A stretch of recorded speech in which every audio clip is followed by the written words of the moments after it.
What's going on, everybody? It's LtBuzzLitebeer, and today Square Enix released their first massive incoming patch note summary for all of us to see, and there are a ton of changes and bug fixes incoming for Outriders. Now, as I normally did with my Division videos, I will be reading through the patch notes in their entirety and interjecting with comments from time to time. But before we begin this video, in case you are not yet a sub, please take just a moment to smash that sub button and ring the bell to never miss a future upload notification from my YouTube channel. Let's get this one going.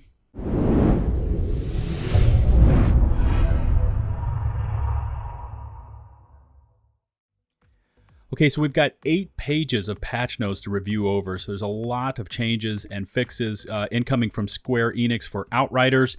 Per my usual method, the way I used to do this over on the Division, and of course, now over here on Outriders, I'm just going to read through these and then interject with commentary where I feel necessary. So I've already highlighted the top portion. It says, "Hello everyone, we would like to thank everyone in the Outriders community for your patience, support, and assistance. Everyone in the Outriders team is continuing to work hard on improving the game, and we'd like to share news about the things we've been focusing on. Please use the below index to jump to the things you're most interested in." By the way, I did see a tweet from Square Enix, and I believe probably also on the Outriders account, that there are patch notes over on Steam and Reddit. I will leave both of those links in the video description in case you want to review over this, because there's a lot of things going on. Anyway, so they've got bullet points here. Patch news. TLDR, patches are inbound for crashes, matchmaking issues, and more. Thank God these were needed. So sorely needed. This is probably the number one source of contention between the player base and the game, is the fact that the crashes and the matchmaking is really bad. Community appreciation package, TLDR, launch window players are getting a thank you package. More on that later. Inventory wipes and restoration. We're working on restorations. Rebalancing. They are changing up some of the nodes for the classes. We'll go over those. We're balancing a handful of certain skills. Multiplayer stability and connection. Thank God this needs help too. We're continuing to work hard on improving this. And connectivity post-mortem. Next paragraph, we have been continuing to track and post known workarounds for encountered issues in our launch tracking mega thread, but our intention is, of course, that workarounds shouldn't be necessary. Absolutely correct. I agree with that. The game should just function. So here is our latest patch news. Patch news. First off, it says first patch. We're going to grab this first page. This is our first big patch for the main Outriders game. As of today, the deployment of this patch is scheduled for next week. So not this week, next week. I guess they'll let us know, as we are using this week to identify as many severe issues as possible, fix them, and then thoroughly test the changes across all platforms. Submission through platform holders adds on a little bit of time as well, which is why we are not able to deploy this patch any earlier. I guess what they're saying is they have to send the patches out for console over to Microsoft, over to Sony, and I guess get them certified before they can actually deploy them. Next paragraph, we are doing our utmost to deliver you a stable patch as soon as possible, and we are, let me highlight this next section down here, are continually looking at ways to bring the patch release day earlier. This is why we are not committing to a patch release date, as we may still be able to release the patch before such a date. That'd be great. Tell us it's next week, and then maybe it hits the end of this week. That'd be even better. Next little snippet here, we will let you know as soon as we have confirmed release schedule, so please do keep an eye on our social channels, and in particular our Twitter. I'll probably link in Square Enix and Outriders, both their Twitter IDs, so you can go over there and follow them. I recommend it. They are superb when it comes to communicating with their community. As soon as something happens, they don't wait for people to start complaining. They just start posting over there, hey, we see there's a server issue, we're working on it, we'll let you know. Just watch for an update. So I really appreciate that. But like we said, we got to get the game stable. So first patch notes. Here they are. PC and console platforms. There's a ton of these. I'm going to do my best to highlight what I can here. Once platforms have been updated to the same patch version, crossplay across platforms will become viable again. Yes, we'll be able to play with our console brethren because I'm over here on PC. Overall stability improvements for the matchmaking service need to be handled. I know. Crash fixes. We'll fix a multiplayer crash that could result in client players having their inventory wiped. That is full stop right there. you're playing multiplayer and you all of a sudden lose your inventory, that is a no-go. We'll fix a crash when completing the A Bad Day side quest. We'll fix the crash that occurs in No Man's Land where your language is set to Spanish. Yes, we know video game code is a magical thing. We'll fix crash on launch issues. I have these. Thank God these will be included. We'll include many more random crash fixes. We are confident that these fixes will address the majority of crashes reported, and there are only a handful of root causes, but the crashes they generate appear in a number of places. We'll fix the HUD disappearing in certain cases. Yeah, that needs to be fixed. We'll fix bugs that interfere with players respawning in multiplayer expeditions. Okay. We'll fix bugs with players getting stuck on geometry, including when using gravity leap or falling out of the world. Ouch. I haven't played as Devastator, but gravity leap and falling out of the world, that's definitely not what I want to be doing. We'll change the default matchmaking setting from open to closed. Thank you. You will still be able to manually change this setting to open through your game settings. You know, you can change it from open to close, and I think it's also friends only. So it's going to default that once they change it from open to close to actually closed to open, or reverse that. So anyway, it's going to default to closed. There you go. Yeah, it's been a long day. This change will prevent players from joining games where the host didn't intend to play in multiplayer. It will also cut down on AFK lobbies. Sounds good. Let me highlight down here a little bit more. What else we got? This will also help improve matchmaking times, as the queues will be less likely to be overwhelmed by the sheer volume of constant matchmaking requests generated by open games. Many other minor fixes and improvements. Okay, PC specific, will fix a performance issue where the GPU was not being fully utilized. Thank you.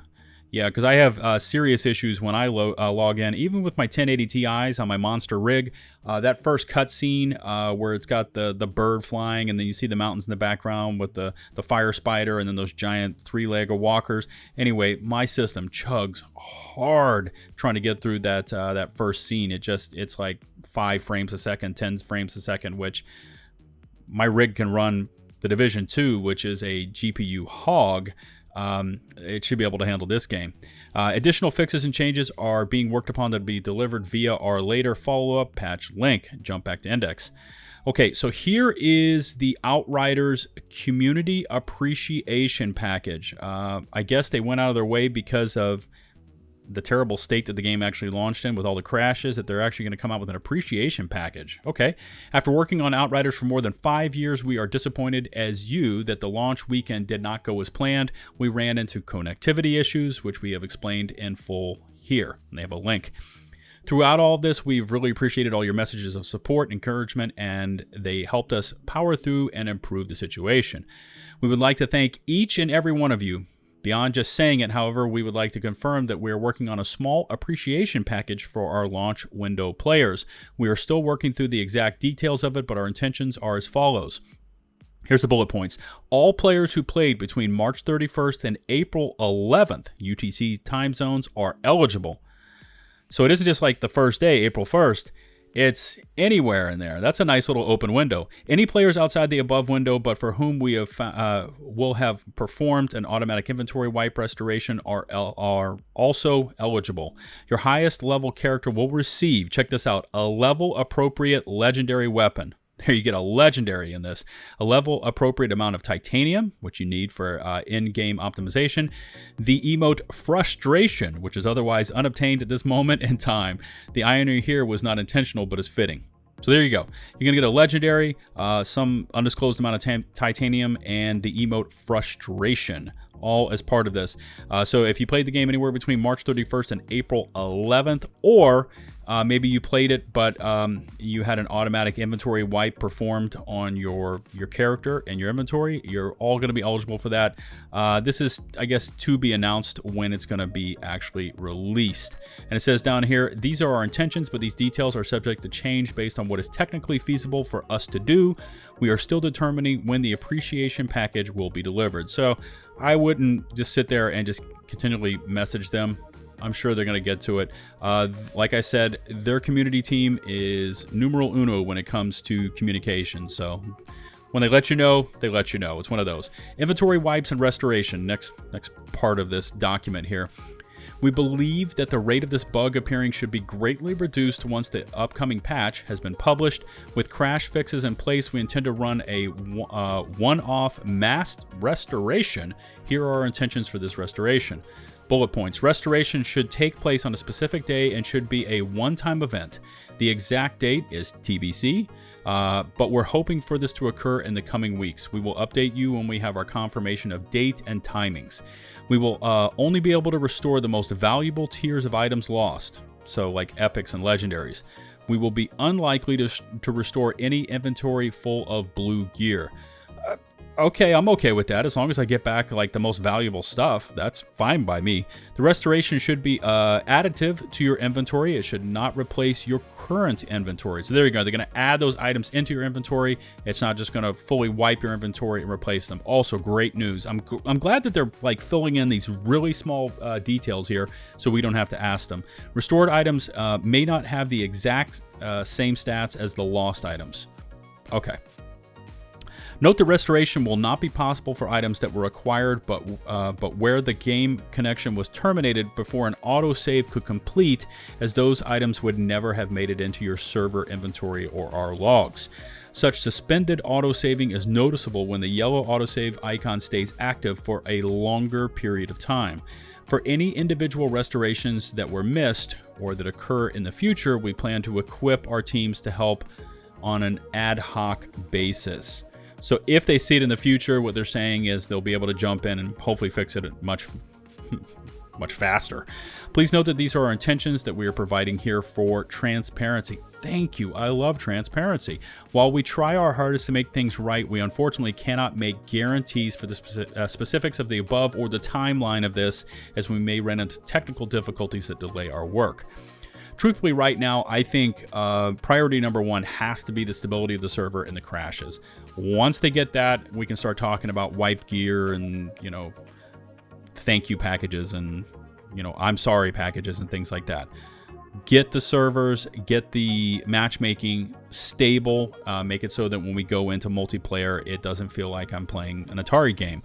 Anyway, the accolades wipe issue is something we're again looking into whether we can run as part of such an one-off restoration or whether we will need to tackle these cases on a one-on-one basis. Accolades are a more complex piece of data per profile than a piece of equipment, so working through a solution here is taking a little more time. So once again, they're letting you know, hey, we see it, it's on our radar, we're going to try. Rebalancing. You need to listen to this because there's a lot of stuff coming on here. I read through this a little bit, and this is where the bulk of the changes are going to happen. Some of these, I really know what's going on. Some, we'll figure it out. So anyway, let me highlight this. Here we go. This rebalancing work can be implemented through back-end updates, does not require a patch, and will be run during today's maintenance window. So they have a maintenance going on today. Important. Balancing is done by a separate team to those who are working hard on preparing the patches. Rebalancing does not impact our progress towards patches or reduce our ability to resolve bugs. General balance notes, it's right up here.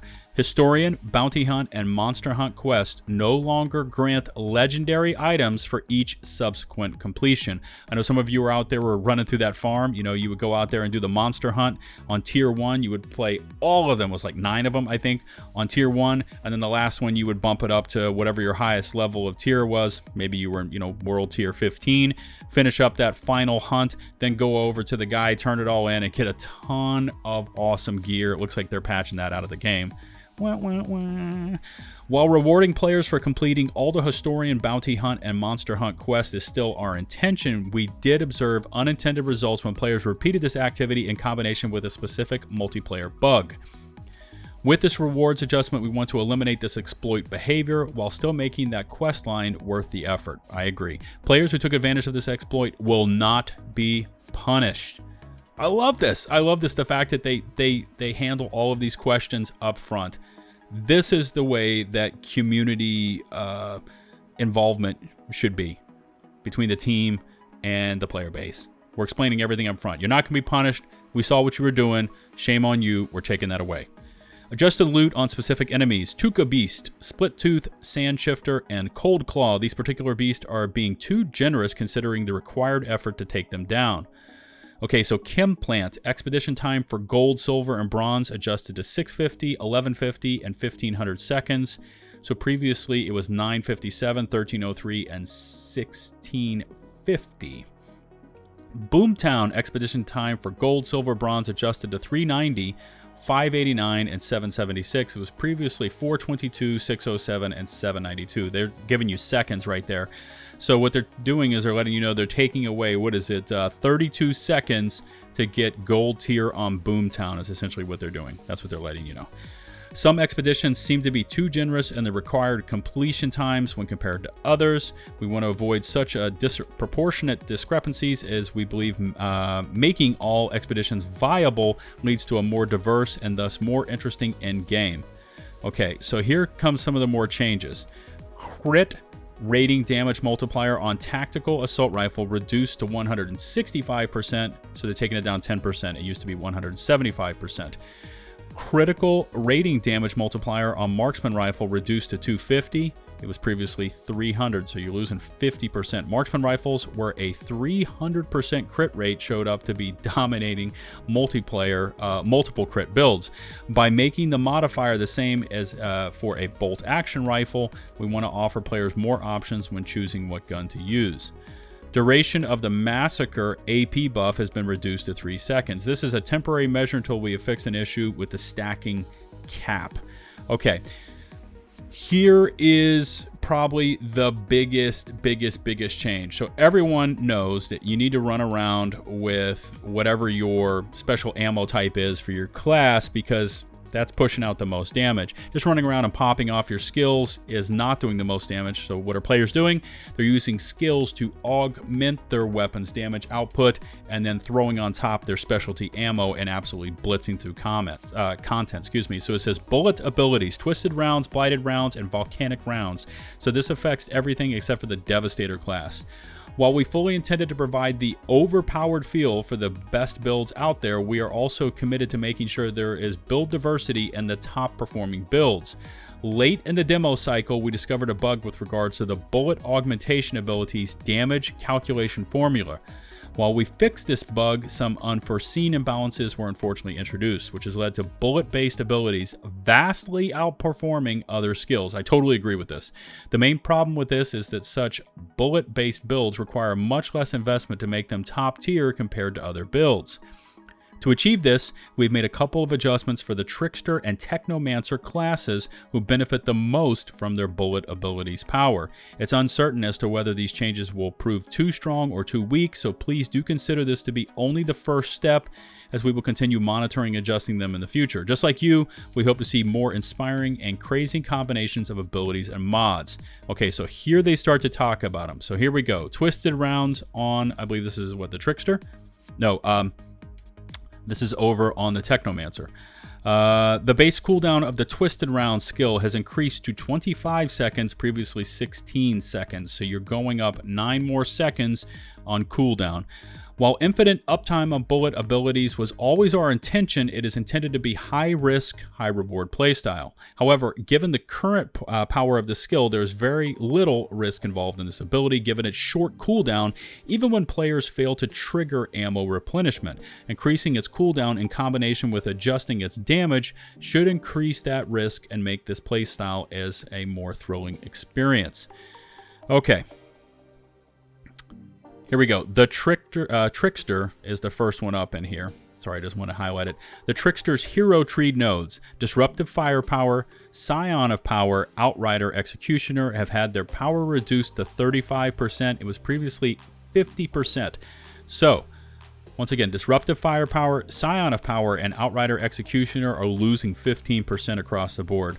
The combination of Twisted Rounds increase of firepower on top of the multipliers provided by the class tree lead to huge increases of damage dealt by this ability. While we do understand the satisfaction this kind of power can bring, it is currently vastly outperforming our wildest expectations, and we therefore need to bring it down a notch. Okay. Vulnerable status, power reduced to 15%. It was previously 25%. I actually run this on my Pyro build. There's a node in there. Anyway, Vulnerable is losing 10%. The Technomancer Hero Tree node damage against poison has had its power reduced to 15%, previously 30%, so you're looking at a 50% reduction. All right, and then maybe it'll let me highlight. There we go. While the Technomancer's blighted rounds do not provide any damage increase on their own other than ignoring armor as anomaly damage, they do provide an excellent tool for spreading the vulnerable and toxic statuses, which can in turn scale out of proportion. All right, so here we go. The Pyromancer Hero Tree node Trial of Ashes has been reduced 15% extra damage. It was previously 30%. So there you go. Pyromancer got hit as well. Trial of Ashes lost 50%. All right, so down here, multiplayer stability and connection. I'm going to read through this really quickly for you. Co-op and multiplayer sessions are a separate matter from solo play connectivity. Launching a multiplayer session requires multiple different partners and services. For example, matchmaking and queuing are hosted by one service partner, while the peer-to-peer relay is handled by another. Other components are hosted by other partners. This is a normal setup for multiplayer games, but is important to mention because when we attempt to track multiplayer or co-op issues, knowing exactly what issues appear at what point is vital. The upcoming patches should help alleviate crashes in multiplayer as well as improve stability and speed. Thank you. Because of this complexity of the multiple systems involved, we will continue to improve and iterate upon these systems in order to deliver you a better multiplayer experience. In most cases, this can and has already been done via the backend without patching the game, but it is something we are keeping a close eye on. Yeah, this needs to be handled, please. And here we go. We're getting near the end. Connectivity post-mortem. TLDR, our team worked throughout the Easter weekend and around the clock to resolve the server issues players were experiencing. We completely understand how frustrating this experience will have been, especially given the huge amount of players eagerly anticipating the launch. We had enough server scaling capacity, but our externally hosted database was seeing issues that only appeared at extreme loads, like when they first launched the game. We're committed to full transparency with you today, just as we have been over the past year. So we won't give you the expected server demand was too much for us. We were in fact debugging a complex issue with what some metric calls were bringing down our externally hosted database. We did not face this issue during the demo launch earlier this year. So apparently they ran into an issue they weren't quite ready for. I believe this is the final page. Here we go. Let me see if I can highlight the entire thing for you. It doesn't let me. Our database is used to hold onto everyone's gear, legendaries, profile, and progression. Tech-heavy insight. We managed to understand that many server calls were not being managed by RAM, but were using an alternative data management method, swap disk, which is too slow for the flow of this amount of data. Once this data queued back too far, the service failed. Understanding why it was not using RAM was our key challenge, and we worked with staff across multiple partners to troubleshoot this. We spent over 2 days and nights applying numerous changes and improvement attempts.